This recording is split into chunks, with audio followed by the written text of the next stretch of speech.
inizia a essere avanzati e tutto il resto. Eccoci qua ragazzi, nuova live, questa sarà in doppia lingua perché la faremo con Joe Bennett, Hypertrophy Coach, il tecnico della Florida che tra poco si connetterà con noi. E piccola introduzione, la diretta la faremo tendenzialmente in inglese e farò delle traduzioni in corso, quindi perdonatemi un po' per le difficoltà che ci saranno e per il fatto che probabilmente mi impallerò un attimo tra una lingua e l'altra, però cercherò di fare il possibile per venirvi incontro, insomma. Cercherò di essere comunque breve e succinto sulla parte italiana per non togliere troppo tempo logicamente alla live. Se vedrò che sto perdendo tanto tempo, cose del genere, o che comunque c'è troppo porco di italiano e che qualcuno sta in difficoltà, farò il con dei sottotitoli o qualcosa del genere. Quindi questo. Aspettiamo Joe che si connetta, dovrebbe arrivare tra pochissimo. And here we go. So, what's going on? Hi, how you doing, mate? I'm doing well, man. No complaints. Okay, how are things in Florida? Overall, honestly, not too bad. Honestly, I try not to watch the news too much. So I'm not exactly 100% where all of our stats are as of like today or the last couple days. But as far as I know, obviously, like our healthcare system seems to be all right. Nothing overrun with hospitals or anything like that. They just have the same stuff as imposed a lot of places. Still have, curfew and all that kind of stuff. Or not curfew, but recommend everybody stays inside for non-essential stuff. So. Okay. You are actually working out on your house gym, right? Yes. Yep. You build it for your wife, I guess. Yep. Yeah. So like Okay. two or three years ago, built it for her, and then I've just been Okay. adding to it. Yeah. So I'm debating now if I want to start adding some more equipment to it for myself or whatever. We'll find out. Yeah. I've seen a lovely Cybex pivot press on an Yep. angle. I think, yeah, I love that. Yes. I love that. Yeah. It's a great piece. Yeah. That was purchased for my wife. So if you're gonna buy a piece of equipment, it's either gonna be leg stuff, back stuff, maybe a cable piece. So for her and her goals, that was the first machine to add that, really brings something that, maybe free weights can't. Yeah. Great. So I'm going to translate something in Italian for people here during For sure. the live. Okay. Yeah. So I'd like to start talking about progression. So basically, I see people are looking for maybe progress on volume, number of sets, reps, load. There is a little bit of confusion on that. Yeah. And so how do you structure your workout and which is the goal exactly of your workouts in your point of view in terms of hypertrophy results?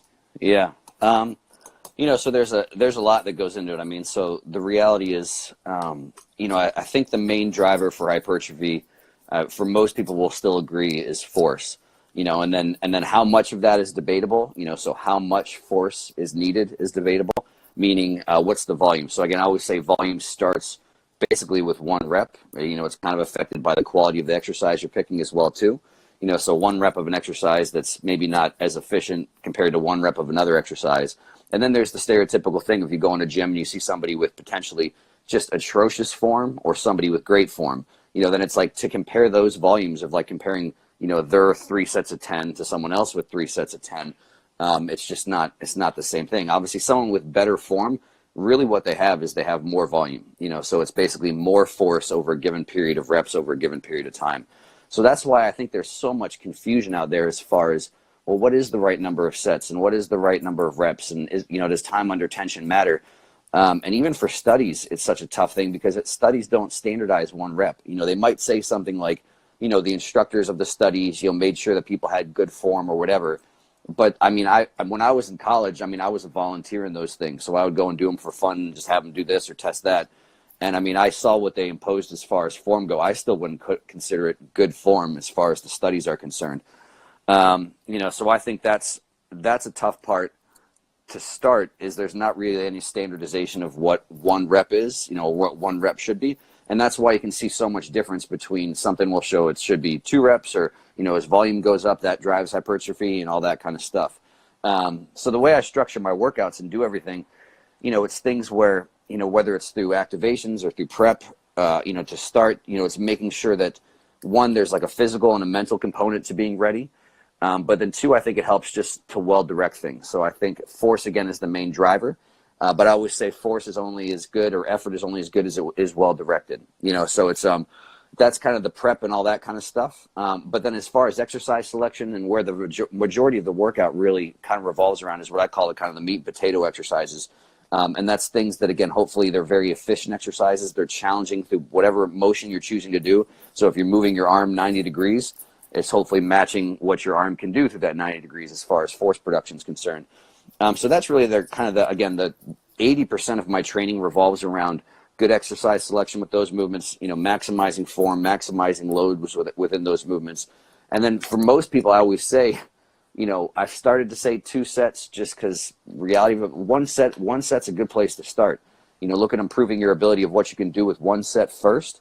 And then you can kind of talk about volume after that. Because if you don't standardize a rep, if you don't standardize a set, then I don't know what the point of adding sets is, after that. Ok, I'll translate in a moment in Italian. Ok, allora sostanzialmente il punto di partenza è questo. Gli ho chiesto qual è il concetto di progressione in termini ipertrofici, cioè quale dovrebbe essere l'obiettivo in termini ipertrofici per i nostri workout, eccetera.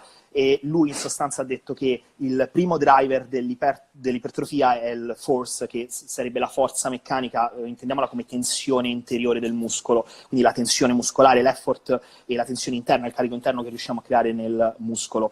E da questo punto di vista il primo passo sicuramente, prima di fare qualsiasi altro discorso, prima di parlare di qualsiasi altra cosa, è e sta nello standardizzare le ripetizioni, ossia voglio che la ripetizione sia quella che sia standardizzata, e il discorso che più o meno faccio anche spesso del il fatto che ogni ripetizione dovrebbe essere identica in modo da poter avere effettivamente un qualcosa da calcolare, altrimenti calcoliamo di base su nulla perché ogni ripetizione è diversa e ognuno intende il concetto di ripetizione diversamente. Quindi prima di parlare di volume, di ripetizioni, di set eccetera, cerchiamo di lavorare sul creare una buona forma, una buona esecuzione per poter standardizzare il tutto.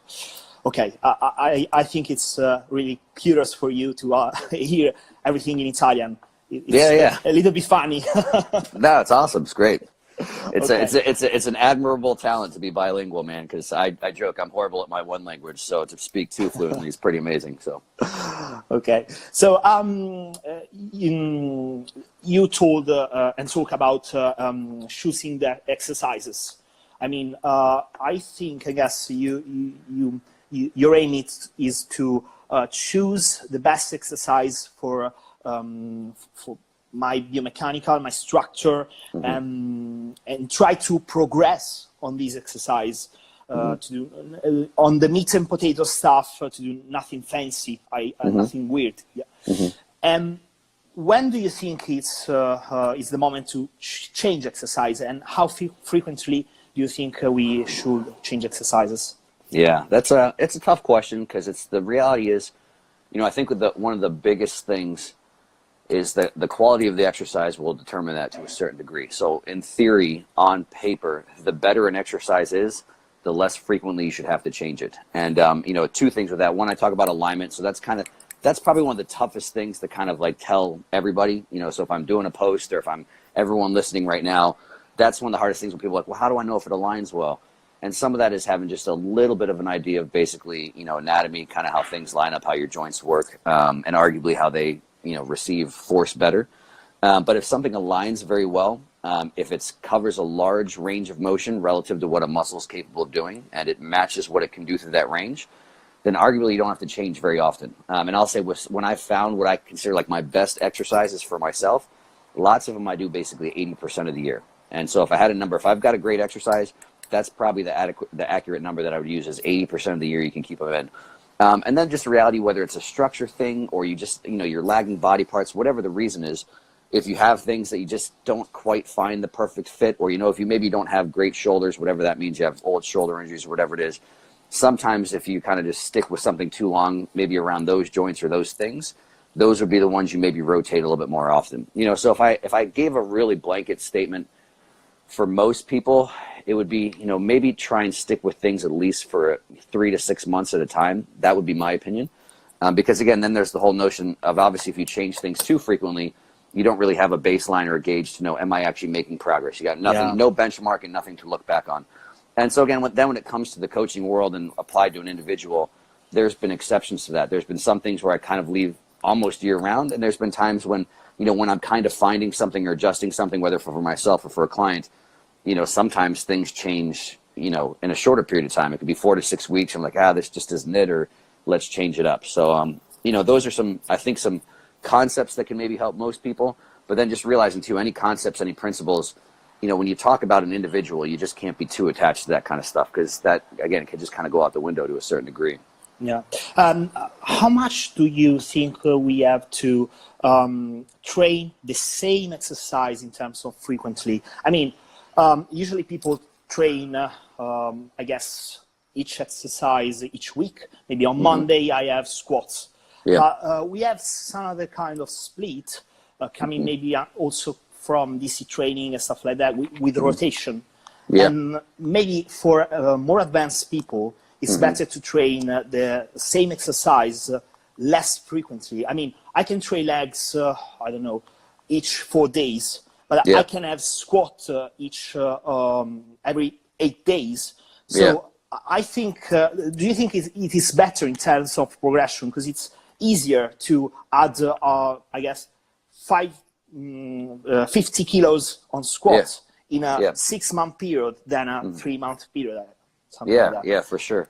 I mean, that's a tough question. And it's one of those things, again, it's some of that kind of stuff.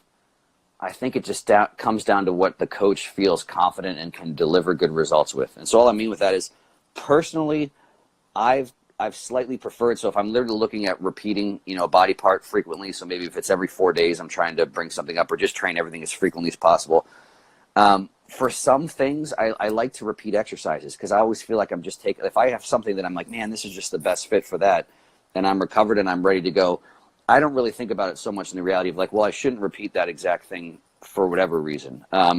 That being said, the example you gave, it's kind of almost a different thing, like where, the more taxing an exercise is, maybe from a semantic standpoint. So again, something like a squat, something like a deadlift, that might be the time where, again, a movement's so big and so taxing that if I'm doing an every 4-day rotation, I might sub something out different. Or normally how I would do it for such a big body part, generally we're talking like legs or like back, I might just have 2 different days already that just bias different parts. So again, for me, a typical thing would be, okay, if I'm doing legs every 4 days, 1 day is more quad dominant and the next day is more hamstring dominant. And just as a result of that, I'm probably not doubling on squats, or I'm not doubling on deadlifts. But for smaller body parts, sometimes, I mean, if I have, biceps I can train every 2 to 3 days, sometimes I'm doing the exact same movement every single time that I go through. But the whole thing is that the tricky part, again, so it's, again, I know that DC style training and a lot of training that stems from that is big on like the rotations, so it's maybe if you're doing, push every 4 days, you got your push day, this group of exercises, and the push day, this group of exercises. And my honest opinion is I've seen such good results produced both ways that it's really, I would say, kind of leave it up. That some of that kind of stuff I think is worth just kind of leaving up to the coach and for people to kind of figure out for their own.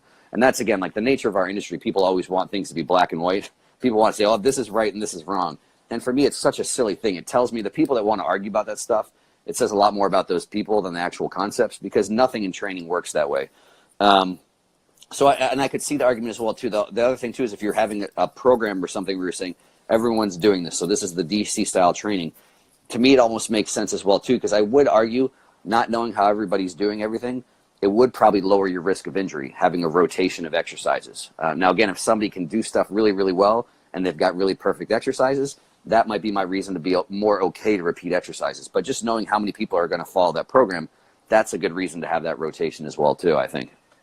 Ok, allora sostanzialmente la domanda che gli ho fatto riguarda gli esercizi, ossia ogni quanto conviene cambiare esercizi, perché c'è la tendenza di chi li tiene più statici nel corso di un tot tempo e chi invece tende a cambiarli più frequentemente. Lui ha detto che sostanzialmente se troviamo e azzecchiamo l'esercizio per quella che è la nostra struttura, e in particolare secondo il concetto dell'alignment, quindi il line of pull che andiamo ad utilizzare, e troviamo un esercizio che realmente sia efficace, allora tendenzialmente possiamo tenerlo anche fino all'80% del tempo nel nostro macrociclo annuale, non ci sono problemi.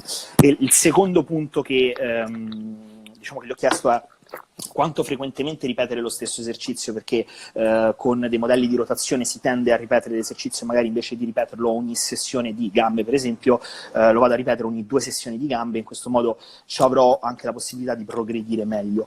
E lui ha detto che vanno in bene entrambi i metodi, in realtà bisogna un attimo vedere come ci si trova all'atto pratico, e che tendenzialmente lui tende a diciamo, ripetere meno frequentemente gli esercizi quando si tratta di compound che hanno un forte impatto neurale, quindi soprattutto per la schiena e per le gambe, perché ha per esempio una sessione di gambe quad dominant, una sessione di gambe hams dominant, e nella sessione quad dominant ovviamente utilizzerà un tipo di esercizi, in quella hams dominant altri esercizi, quindi c'è questa diversificazione. Per cui questo è per quanto riguarda queste domande. Tendenzialmente lui dice che non bisogna fare un discorso sempre di black and white, ma bene o male sperimentare un po' tutto quanto e vedere come ci si trova. Non c'è mai un giusto o sbagliato in termini generali, molto spesso va contestualizzato nella fase specifica e nel soggetto specifico. Ok. We talked about the workout structure. I see you have some activation stuff. Mm-hmm. There are not actually exercises, but activation movements, I can say. Then a meat and potato part. Mm-hmm. And then something you used to say, the weird part, some weird exercise, pump exercise. Yeah. That are not the core of the workout. Mm-hmm.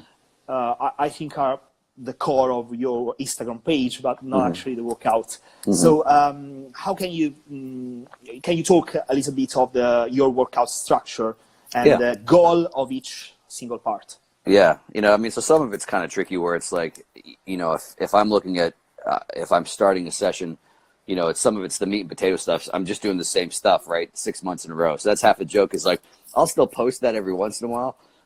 Because obviously I do want people to have a feel for, here's the structure of my workout. And that's normally obviously I'll try and write, here's what I did first, but here's this weird stuff that I finished with or whatever. But I think it's one of those things where it's, so basically for anybody that doesn't know, I have, kind of 80% of the session, the beginning of the session, it might be anywhere from 2 to 4 movements that are big movements. I would call them log booked movements. So stuff that I'm tracking, either if I'm trying to progress when I'm in a state to do that, or just kind of making sure that I'm maintaining. And then at the end, I finish with kind of what you want to call pump or metabolic work. And the funny thing is, it's like, obviously I try and have good explanations and reasons for the things that I do. And the only thing, it's like, it's nothing new. I mean, so again, I don't think there's anything wrong with looking at anecdotal evidence, and historical evidence. And in the bodybuilding world, since the beginning of bodybuilding, has known that there's some value in getting a pump, and actually just how much blood flow can I move around. And again, training's kind of always revolved around something similar. People start with their big stuff first, and then they do something to kind of just maybe perceivably get as much of a pump or whatever it is. And maybe now we're getting some more evidence of like, okay, well, here's how you can potentially drive hypertrophy through multiple things. And obviously this is where you get into the conversation, is it people talk, is it something that has to do with just force? Is it something to actually do with a damage component? Is it something to do with metabolic drivers, or who knows what? And the reality is, the funny thing, depending on what research you look at, it still might all just be force. We're finding out that muscle damage might not actually be necessary. If anything, it could be detrimental.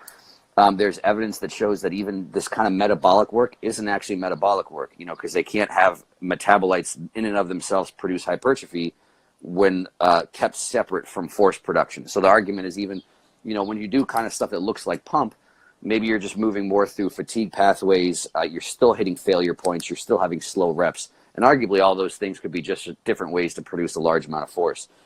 So some of the reasons is, one, I think that depending on how your training is, you can use those to potentially just be a different way to produce force, or I don't even know exactly. I mean, you don't have to know the exact reason of what's actually happening. And then some of it, again, is just anecdotal. I mean, maybe there is something good to actually having a pump. Maybe there is something good to metabolic byproducts. I don't know. And then a big component of me for a while too is just adherence. I mean, I like the logbook stuff. I mean, I find enjoyment of, here's my things. I want to know if I'm maintaining. I want to know if I'm progressing or if I'm regressing and I need to fix things. And those are the best ways to do it. At the same time, I like to get in the gym, and like sometimes I just like to do something hard, to do something painful. I mean, doing the set of 5 to 8 to failure with max load is fun. Doing a set of, 30 to 40 reps of a drop set on something stupid is also fun. And so again, that's kind of for me a big reason that I do it, is because I like to do it. It gives me a little bit of variety in my programming. It lets me kind of apply principles in a different way. So even though I always say it's kind of weird stuff, this is the funny thing for me. It's like, you have stuff that exists forever. So people will do 21s for curls, you know, so okay, we did our arm day, and at the end I'm going to do 21s, you know, I'll do 7 at the top, 7 at the bottom, and then 7 whatever. And for me, like, that's just a really stupid way to accumulate 21 reps. I mean, it's okay, I get the idea of it, and everybody kind of knows, but people like that because, oh, you get a different pump and 20 reps is hard. And so for me, it's like, I'd rather apply principles, in my opinion, that are a more efficient way to accumulate more reps. So that's kind of, even though some of the stuff I do looks weird, depending on how much information I like to write about it, it still follows different principles. So whether it's through something efficient like a mechanical drop set where it's like, okay, I've got this load, and by adjusting positions or adjusting whatever, I can not have to change the load and have, you know, 30 reps accumulated with 4 or 5 different failure points, or whether it's with a strategically placed superset or giant set or whatever it is. You know, so that's the basic structure of my program, where again, it's, you know, you have your activations, your warm up, your prep, you know, then 80% of the time I spend in the gym is meat and potatoes. And then any given day is 5 to 20 minutes at the end of, and sometimes I skip it. I tell people, if you're pressed for time, don't bother with that stuff. I mean, it's still the biggest thing is, obviously, if I'm spending 80% of my time in the gym doing something, then that would imply that that's the most important thing for growing muscle. And that's a tough thing too. I had somebody ask the other day, like, well, what would you say for new and intermediates? Should they do that kind of stuff? And again, there's this whole, you know, on paper, I want to lean towards saying no. You know, it's like, maybe just lends itself more to half body or total body and just do your big movements and track all of them. But then I still look at, you know, anecdotal evidence of just how I've trained, how a bunch of athletes have trained. You know, I don't think there's anything inherently wrong if your recovery is on point. Because, I mean, when I started training, I didn't know what the hell I was doing. And then my first 5-6 years of training, when I started to figure stuff out, I just like training with training partners and just beating the shit out of each other. You know, so we would just do stupid stuff. We might do some things. Here's our big lifts. Let's try and progress this. And then we just do something stupid for, you know, 15 or 20 minutes trying to get a pump or hurt each other. And basically I found is I always did that kind of stuff. And then as I just improved my recovery, so I actually started focusing on eating consistently. I focused on getting more sleep. I grew really well, you know, when I kind of had all that stuff already implemented. So again, that's probably the big thing is still, especially for newbies or, you know, beginners, maybe have less focus on that stuff. But at the same time, if your recovery is good, you know, and especially when you're in the beginning, I mean, if you like that stuff, have fun training. I mean, I don't think there's anything wrong with, and that's the funny thing too, is you'll have all these people say this or say that. And then the funny thing is I'll train a lot of big meatheads that have been training for a long period of time. And the funny thing is they all like training hard, you know, so it might occasionally be like, oh, that's weird, I don't know if I want to do it. But when I actually take somebody through it, I'll have people all the time be like, oh my God, holy shit, I've been training for 15 years. I've never done it. And that was awesome. That was painful. That was great. And I have some people that like to train with me that just for that reason, where it's like, sometimes I'm like saying, oh, I'm trying to teach them this or that. And they're like, no, I just like training with you because every time we train, we just do something different and horrible and painful. And I'm like, well, that's good too. I mean, it's, again, if it's something that's going to help you and you enjoy it, then, you know. Yeah. So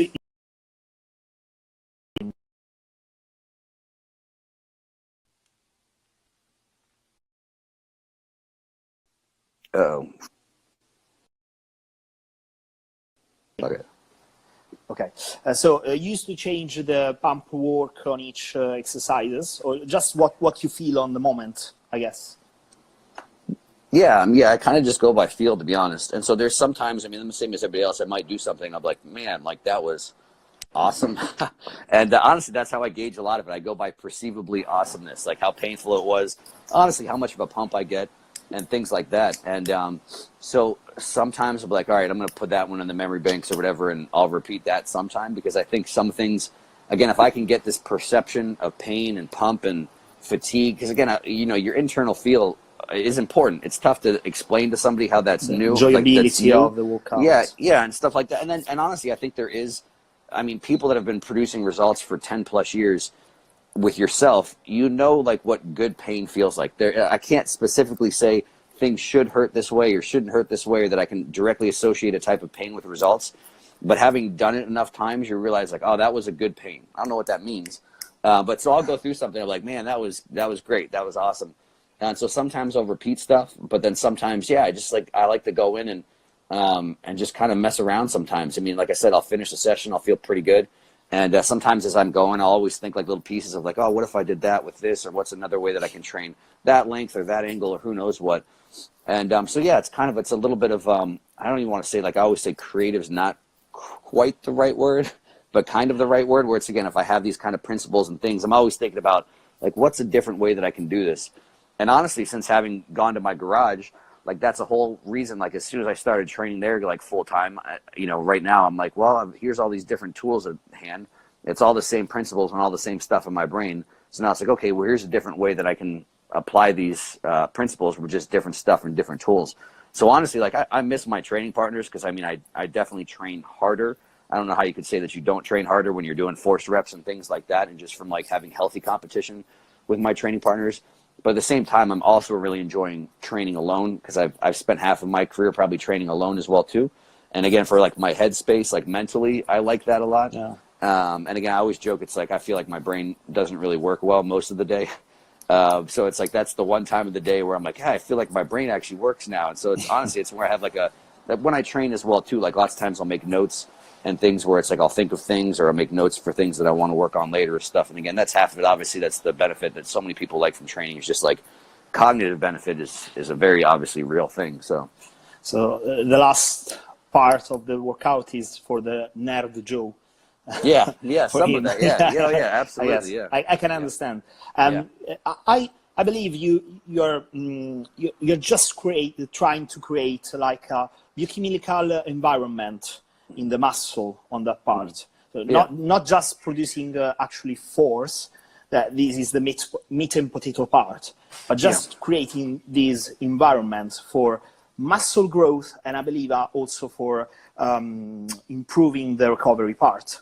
So more blood, more nutrients and stuff like that on the muscle. So you create this environment to improve recovery.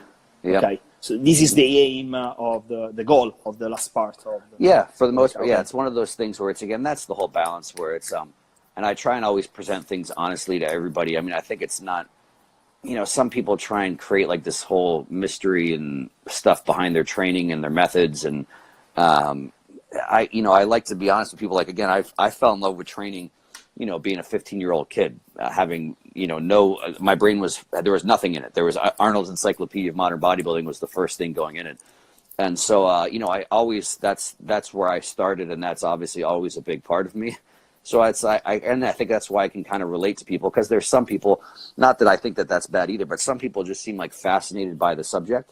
And so they just study it like any subject. It's like, if you're like, oh, I like mushrooms. Mushrooms are neat. I'm going to learn everything about mushrooms and be a mushroom expert. And it's like just some random topic. And I think some people are just like, oh, muscle building, that's really neat, but aren't really into it themselves, or haven't the kind of into the trenches thing. And so I think that's where, again, just being transparent and honest is like, there's never a time where gaining more information in and of itself is a bad thing. But at the same time, at my root, I'm someone that loves training, loves all the meathead stuff and all that. And I think that's where a lot of people could benefit, because it's, I think people sometimes have this perception of, again, the people that kind of make things like right and wrong sometimes. And it's like, man, if you just love training and you love working your ass off, it's like you just are happy to get information in your brain, and then you kind of sort it like, well, what does this actually look like when it comes to gym decisions? And that's my filter for everything. It's like, well, what's the actual gym decision I'm going to make with this information? And then some people make a bigger deal out of stuff that isn't. And that's the joke I always say. As much as it's like, I try and give people solid, usable things. And I think, again, having principles and guidelines are very important. But at the same time, whenever I work individually with anyone or with an athlete, and someone says, I might say, hey, here's a great thing, or here's the place to start. And they're like, I don't really like that, or that's not a good fit. I'm like, okay, cool. Let's find something that is. Like, that's the end of it. I think everyone should benefit from just not being too attached to stuff. And just realizing, again, at the end of the day, all this stuff goes to an individual. It goes to a person. So again, that's a big component I think some people are missing. Is just the kind of person component, obviously, of training. I always say you maybe have to go outside of your comfort zone, but you have to maintain the enjoyability of the workout. Of course, yeah. The enjoyability is two different things. You can go outside of your comfort zone, but maintain your enjoyability, and the enjoyability is the key. If you don't enjoy your workout, you're just wasting time. You're not doing things right in any way. Yeah, I agree. Stuff. Yeah, 100%. And that's the thing that it comes back with everybody. I tell everybody, as a coach, but as yourself, even if you don't ever coach people, I say the most important job of a coach is managing the expectations of your client. And it should be the same with yourself. Where, again, if you actually are honest with the potential outcome of what you're doing and you manage that outcome, then anything's fine. I mean, that's even the joke. I mean, everybody likes to like pick on CrossFit or whatever. But if I had somebody that was like, I know that CrossFit on paper maybe isn't the safest or maybe the most effective thing for muscle building or weight loss or whatever it is. But man, it's just like really fun, and I like to go in a gym and just be competitive. I'm like, that's a great reason to do something. And I joke too, because like every sport at the highest level technically is stupid on paper. I mean, for the most part, they don't make sense. At the highest level of almost any sport, you injure yourself or you're sacrificing something you shouldn't, again, just for the sport itself. But again, everyone's grown-ups, that's what I joke. I mean, if you're a grown-up and you're making a grown-up decision yourself, have at it, Sure. you know? So I think people can have that balance in every different degree of training. We're going to, if your main goal is to, you know, let's say get as much muscle as possible and all that kind of stuff, you know, you wouldn't say then, okay, I'm just going to take yoga classes, you know? So there's got to be some things that go in a similar direction, obviously, with the concepts and principles that are going to have that main result. But again, being people, we have all these different degrees of stuff in there. So it's like, oh, well, you know, 80% of the time I'm doing the stuff I should be doing for this, but I can integrate this stuff that's going to keep me in the game for decades or something like that. You know, like I said, if you're not enjoying your workout, then like you said, it's not a workout you're going to be doing for a long period of time. So how effective is that, right? Ok, allora siamo partiti col parlare della workout structure, quindi della struttura del workout. Lui sostanzialmente, Joe lavora con una prima parte e una parte di attivazione, che sono dei lavori che non sono prettamente sugli esercizi, ma sono proprio dei lavori come circonduzioni particolari, lavori di controllo scapolare, eccetera, che utilizza per attivare non soltanto il distretto, ma il sistema che va a lavorare. Quindi crea iperemia, crea pump e utilizza questi lavori. Quindi questa prima parte è un activation part. E abbiamo poi una seconda parte che è l'80% di quel che fa, che è lui la chiama meat and potato, quindi diciamo il main side, il piatto principale, ecco, dell'allenamento, che è sostanzialmente rivolto a creare quanta più tensione muscolare, quindi carico interno sul distretto target, quindi utilizza molti compound, molti lavori anche pesanti se vogliamo. Ora parleremo di forza, eccetera. E in ultimo ha questa parte che è una parte metabolica di pump, in cui sostanzialmente improvvisa, si diverte, e lo scopo è quello di creare un determinato environment, un determinato ambiente biochimico sul muscolo per incentivare il pompaggio, per incentivare i processi logicamente di stress metabolico, quindi di adattamento ipertrofico, come anche tutti i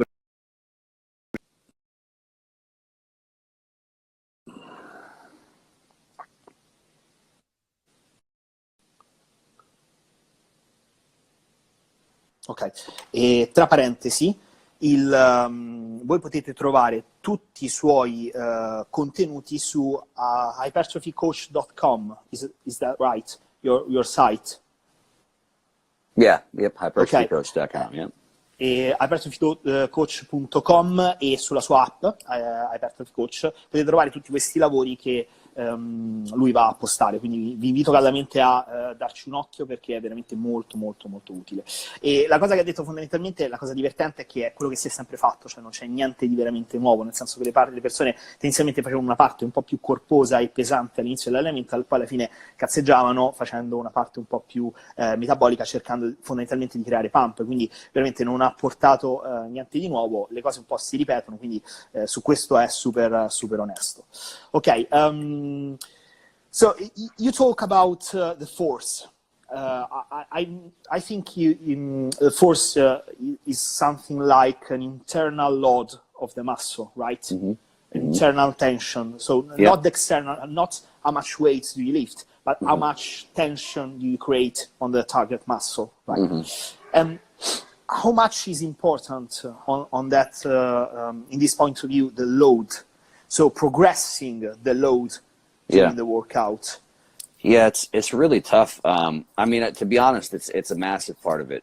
But I always, you know, I thought of this the other day. Maybe it's clever, maybe it's not. But if you're looking at load like a race car, you know, and load is the engine, and then I would say form and execution, like that's the steering wheel. And then it's like people arguing like, well, which part of the car is more important? And it's like, well, without either part, you're fucked, right? So it's like, you know, if you don't have an engine and you're steering really well, or you got this little go-kart engine in a race, like that's my joke with people that have really, really good form, and like, oh, they're squeezing the pink dumbbells, they're just squeezing really hard with 5 pounds. It's like, well, if you're in a race car, you're not going to win that way. I mean, because again, you got a little go-kart engine. At the same time, if you've got this massive engine and no steering wheel, you're just going to go straight into the wall and crash, and that's the end of that. So it's really tough to really say, you know, which part is more important, less important. And it's one of those things I don't really think it works like that. Because again, I think if you had to pick one or the other, again, for the race car example, you can't pick one. The point is they're dependent.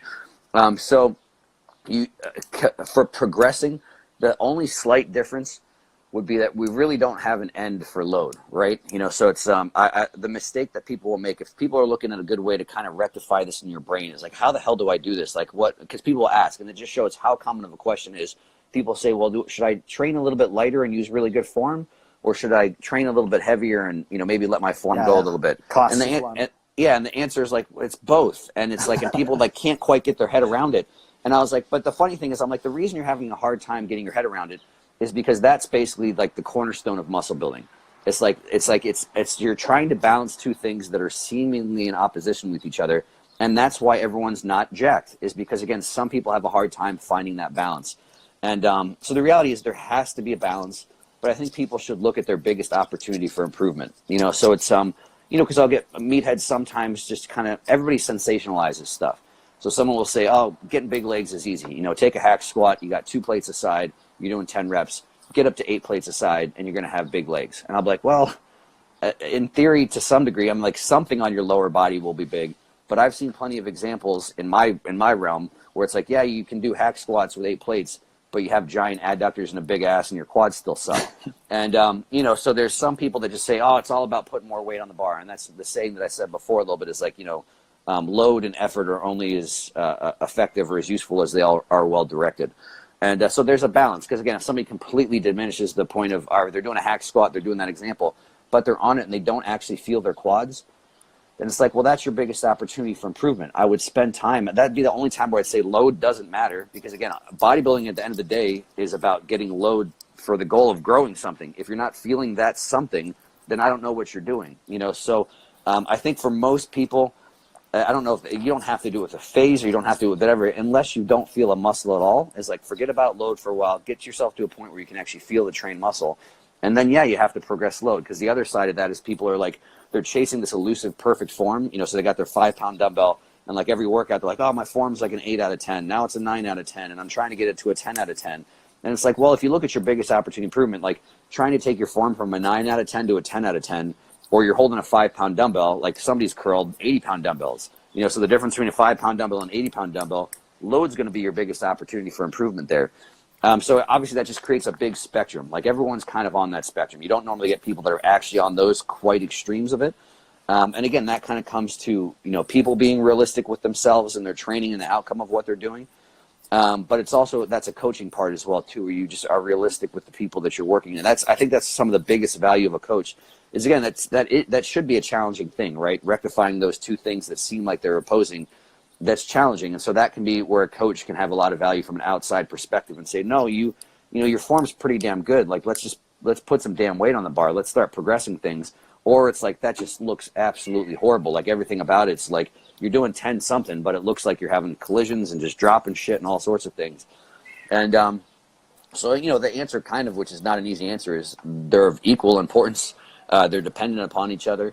And again, there's a whole spectrum between those two extreme examples that I gave where most people will fall.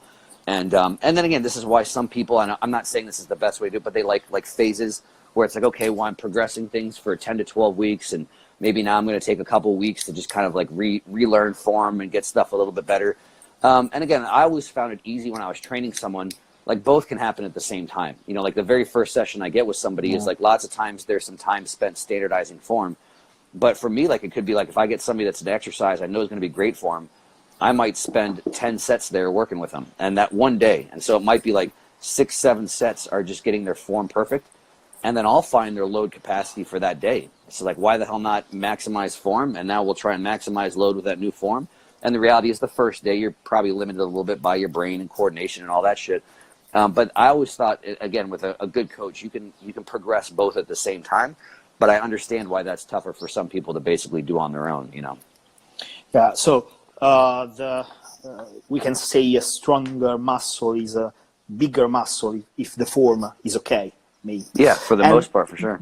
Do you think it's the same thing with volume? I mean, people that don't have a good form, trying to do more volume, more and more, they just, I don't know, losing energy, basically. Yeah. And so do you think it's the case to come down in volume and also not only in load, but also in volume to Yeah. start to work on form. Oh yeah, absolutely. Yeah, and it's one of those things I make the joke where it's like, if I look at somebody and that's kind of it's you're basically just taking like a broad stroke. You're just trying to hopefully like, well, this all sucks, but maybe if I just do more of it, maybe I'll just make something happen, maybe. And I think that's where some people, to some degrees, it can work a little bit for some period of time. Yeah, but at the end of the day, it's the joke is like if your one rep is shit, then how is just adding more shit on the pile going to make anything better happen? So it's like, oh, this one rep shit, well, I'll try and do 10. Okay, now I'm doing 10 piles of shit, and I'm going to do that for 3 sets and 4 sets or 5 sets. And again, you're just adding shit on top of shit on top of shit. And so, yeah, I mean, I think it's a big thing. And then even within the set, I mean, because people like usable tools, I always tell somebody when they're trying to fix something or improve form or whatever, do multiple sets of like 4 or 5 reps. I mean, that's what I tell most people, because it's like even the volume of one set, if I tell you to write your hand, write your name as perfect as possible, especially when you're learning it. So I say, take your non-dominant hand, write your name as perfect as possible. If I tell somebody to write it perfectly once, or I tell somebody to write it perfectly 20 times, if you look at that one compared to the 20th time they wrote it, I guarantee the first one for the most part is going to be prettier. So it's the same when people go through, like, again, a lot of reps within a set and even a lot of sets. As you go on, some of it's literally just your mind wandering, some of it's pain distracting you, some of it's just whatever, just kind of losing track of your focus. So yeah, I mean, when people start, I'm like, work on, doing a few really kind of, controlled, really focused reps. And then, yeah, for overall less sets as well, too. It's when people just try and do more. And I mean, I understand that. I did that same shit. I mean, when I first started working out, I always tell everybody, I mean, I train 3 times a day. And I literally thought it's because, well, if once a day is good, twice a day is better, and then 3 times a day is going to be even better than that. And, so I get the notion, because it's just basic.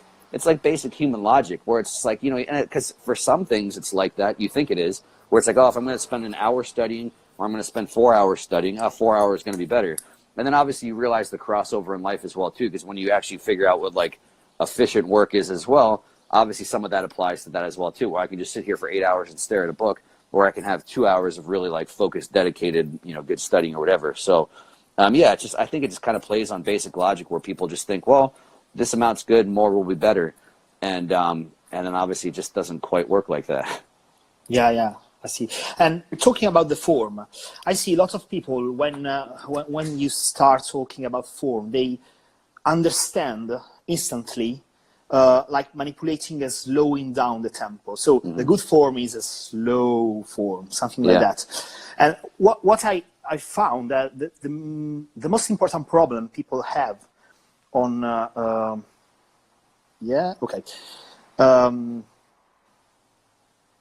you just stop.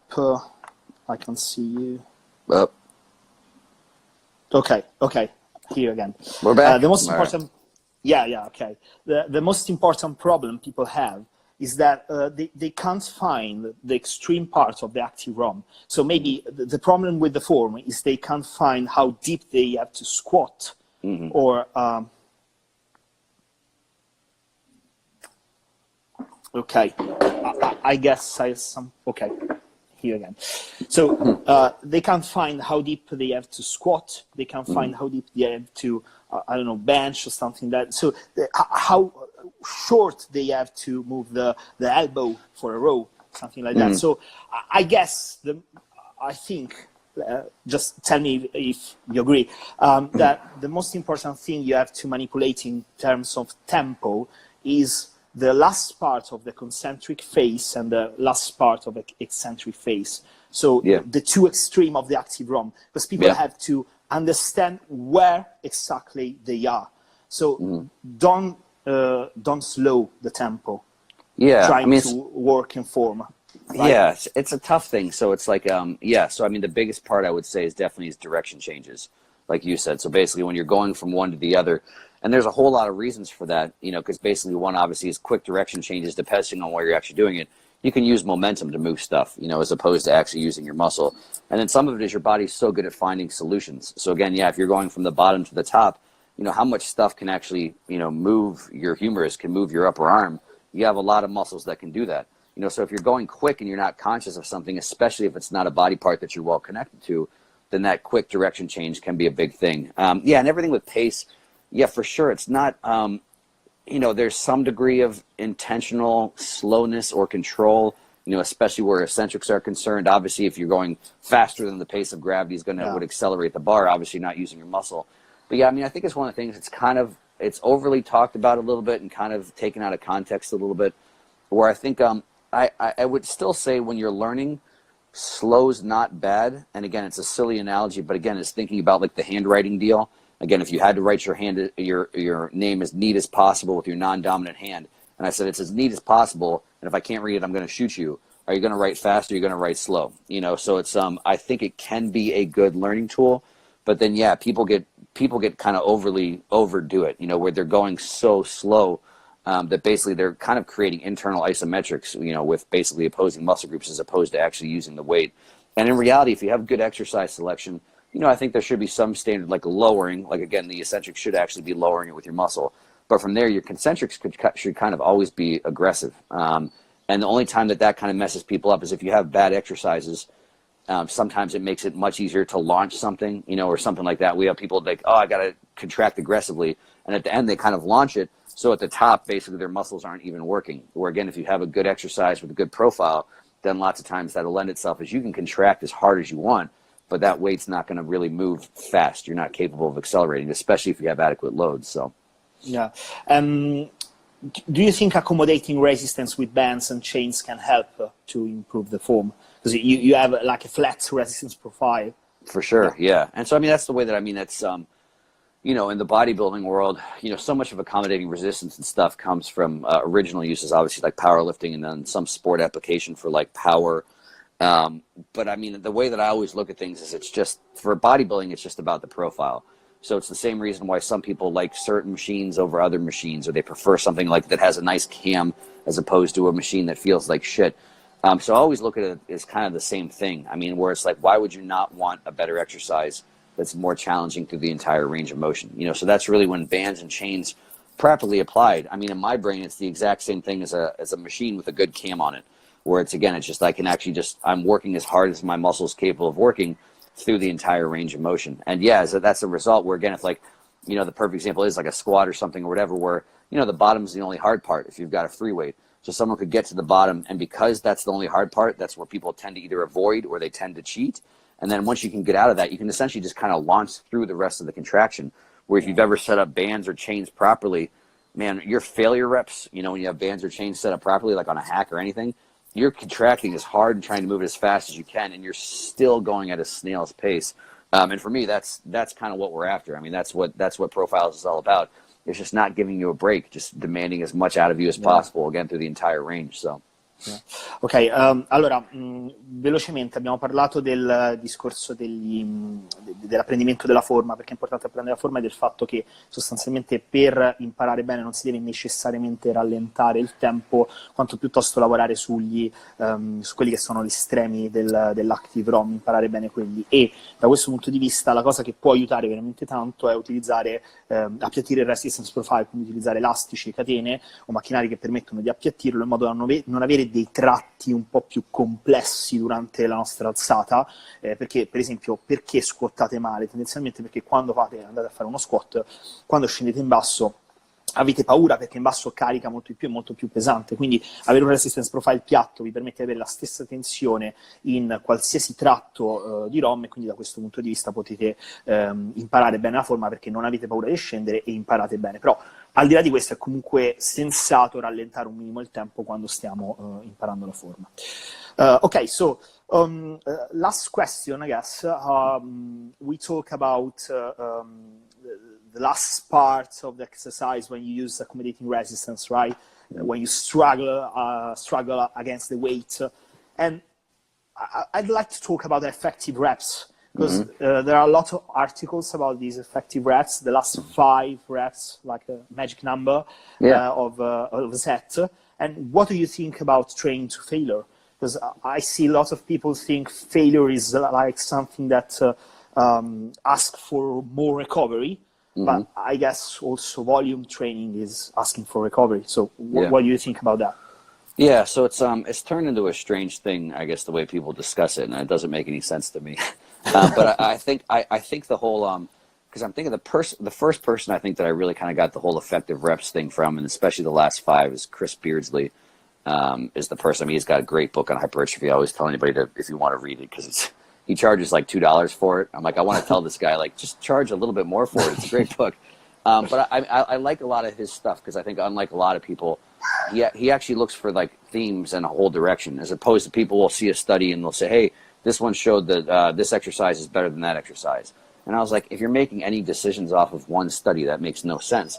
But if you're looking at a body of research and trying to figure out what the heck's going on with all this stuff, and you can start to put a pattern together, that's why I like his stuff. And that's, again, that effective rep thing, I think makes a lot of sense, because it's one of those things where obviously people can produce results not training to failure. And so it's like, well, how is that happening? Well, with load and still training somewhat proximal to failure. I mean, if someone can do a set of 10 to failure and they're doing 1 or 2 reps, anecdotally, obviously, we know that that doesn't work for growing muscle. But we see that obviously people could train, 1 or 2 or 3 reps short of failure, and it's like can still potentially progress. And it's like, well, if you look at what occurs within those last 5 reps, again, you still might have the load factor, and then you've got the fatigue factor to a degree. And as you get closer and closer to failure, reps move slower and slower. And again, with the whole force velocity curve or force velocity relationship deal, that seems like basically unintentionally slower reps is one of the most important things for driving force production. And so again, that's why I tell people, I was like, how could you ever make the argument, if you want as much force production as possible, and it's those 3 things where, again, it's load, it's fatigue, and it's rep speed, at the end of a set when you go to failure, that's the only time you have all 3. If it's obviously with something that's relatively high to your max load or your PR loads, and again, taken to failure, that's where you have all of those things. So that's why I would argue, again, those last reps. And the nice part about that is obviously we have a massive amount of anecdotal evidence. I mean, people have been talking about that since before they knew anything. They're like, well, it's the last reps. Arnold talking about it's the last reps that make all the difference. And again, I think there's just something to that, especially with advanced athletes. Is like at some point in time you need more. I mean, that's the whole, whatever you're doing in the gym, whatever worked on day 1, won't work, at the end of year 1, at the end of year 5, at the end of year 10. So it's this adaptive process, and we need more, and we need more, and we need more. And so the funny thing is, when people look at it and they say, oh man, people say training, all other things being the same, they say training to failure is more taxing on recovery. And I was like, oh, okay, that's true. All other things being the same, the thing I like to say is, like, using a 30-pound dumbbell is more taxing on recovery than a 20-pound dumbbell. I'm like, okay, that's an interesting observation. Like, if I made a post and said, hey, everybody, just be aware, 30-pound dumbbells are more taxing on recovery than 20-pound dumbbells, everyone would be like, what the hell are you making that post for? Like, that doesn't make any sense. When people say that training to failure is more taxing on recovery than not, that's how it sounds in my brain. It's like, well, who gives a shit? What does that have to do with anything? And it's like, so yeah, if someone's on day 1 and they've never curled before, and I hand them a 30-pound dumbbell and they grab it and it rips their arm off, then I'm like, oh boy, that was too much for them to recover from. But then to go and draw the conclusion that, well, you should never use 30-pound dumbbells because it's more taxing on recovery, doesn't make any sense to me. So it's, again, is training to failure, all other things being the same, more taxing on recovery? Yes, but everything that you're doing 10 years down the road of training from compared to day 1, all of it is more taxing on recovery. It may just be necessary stimulus for you to keep making progress. So again, that's, for me, is pretty summed up. And if someone really hears the things, hopefully, that I'm saying there, I'm always an advocate. I think a great principle of training is the least amount of stimulus to produce the most result. So for that reason, I'm not saying everyone has to train to failure. There could be plenty of reasons for people not to train to failure. I think you could maybe make a little bit of an argument of, again, from a coaching standpoint, if you're really good at it and if you're good at lower volume, you could have people training to failure earlier on, because you can make the argument, again, maybe someone in their first 5 years a newbie, they could work well from like a reps and reserve type program, staying short of failure and driving volume a little bit. But I could also make the argument they do well just with a lower volume approach, training to failure a little bit early on and saving volume, not needing as much actual volume. But again, I think that's just kind of a matter of, it comes down to coaching at that point. It's one of those things where I don't have to say one's better than the other. The only thing I always tell people is, again, it's like, if I use the example of 20-pound to 30-pound dumbbell, it's like, well, if you want to keep getting bigger, eventually you're going to have to use a 30-pound dumbbell. You can't stay at the 20s.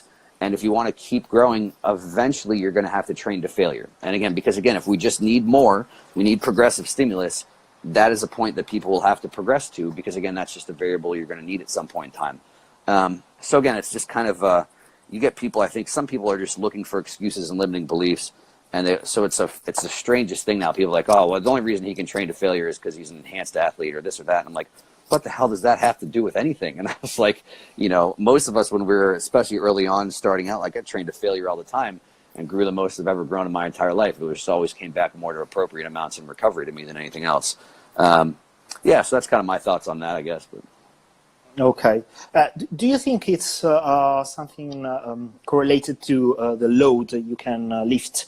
I mean, if I have, I don't know, if I lift 100 kilos, so 200 pounds on the bench press, yeah, it's not a big deal to train in reps in reserve. But if I lift maybe 300, 350 or 400 pounds on bench, maybe I can create a lot of effort and hypertrophy stimulus also with reps in reserve. So everything can be correlated also on the effort you can, because basically the real method is something that comes from power building, power lifting. So where people lift a lot of weight than us. So I think you also have to think about the load you can lift. Yeah, for sure. Yeah, and that's the whole thing. I mean, because obviously it's people talk about. That's my whole thing is people don't really know what they're talking about when they're just saying they're drawing conclusions about the effects it has on your central nervous system or your recovery. It's like, yeah, every single time you do a rep, you know, there's something literally local to the muscle that, okay, well, as a result of that rep, there's this thing that our body now has to deal with as a result of it, a byproduct of that contraction, and that is demanding on recovery. And then there's some systemic effect absolutely as well too. And so, yeah, there's a big component of it to load and how much you're using, again, obviously, but it's kind of all comes back to the same stuff to me to a certain degree, where it's like that's the argument too for why everything you're doing from a recovery standpoint also has to be progressing as well too, because that's adaptive. Basically, as your stimulus demands grow to continue to grow, your recovery has to grow along with that. But yeah, and that's the whole thing as well too, where it's again in practice. That's why certain exercises you don't ever really train to or past failure either. Like who the hell trains deadlifts past failure? Like nobody does. It doesn't happen. Or even like I said, even squats I generally don't think is such a good idea. Agree. And like you said, yes, that's absolutely a component where again, you know, if you're not hitting the failure reps, then maybe you don't arguably have as much force production with that given thing. But at the same time, the load you're using is so high. Again, those are those three factors. It's like maybe you have enough of one thing enough times that the other two can be okay. They don't have to be necessarily what they're maximally capable of doing. And so, yeah, and that's one of those things, like I said, it's I think it's all good stuff to look at, to consider, to be aware of. But the funny thing is, again, where it turns into the way it is kind of with online stuff where people kind of want to argue about it. It's like when you're actually coaching someone, it's so easy. I mean, it's like if I have somebody that's progressing, I don't change anything. I mean, if I could have somebody that's progressing, again, when I train my wife, you know, she's 38, she's been training for a while. 90% of the stuff we do, I still don't need to take her to failure. I mean, she's kind of had a couple starts and stops having kids, but at the same time, it's like, I don't care what it takes. If you're making progress, I'm going to keep you away from that point because maybe 2 or 3 years from now, I might need that, at least on some things. You know what I mean? So that's the idea of, I think, doing as little as possible. Again, that would be the argument for kids, just not beating the shit out of themselves right when they start, as opposed to actually just look at, you know, having good form, good control, and progressing loads, maybe not going to the point where you're training, obviously, reps and 2 reps and 3 reps past failure, if you don't have to. Yeah. So, Joe, we have done, I think, with the live. So I thank you so much for coming here tonight. For sure. Here, okay, today. Yeah. I hope to do some other live in future, and I hope you to come in Italy for a workshop someday. Maybe. Yeah, maybe one of these days I will. Yeah. Yeah, not all of these days because it's really chaotic here at the moment. Yeah, but maybe next year, I hope we can do something here. Yeah, okay. Absolutely. Yeah. Okay, so thank you so much. Yeah, you're welcome. Glad to be here, man. Hope you guys are doing well. Yeah.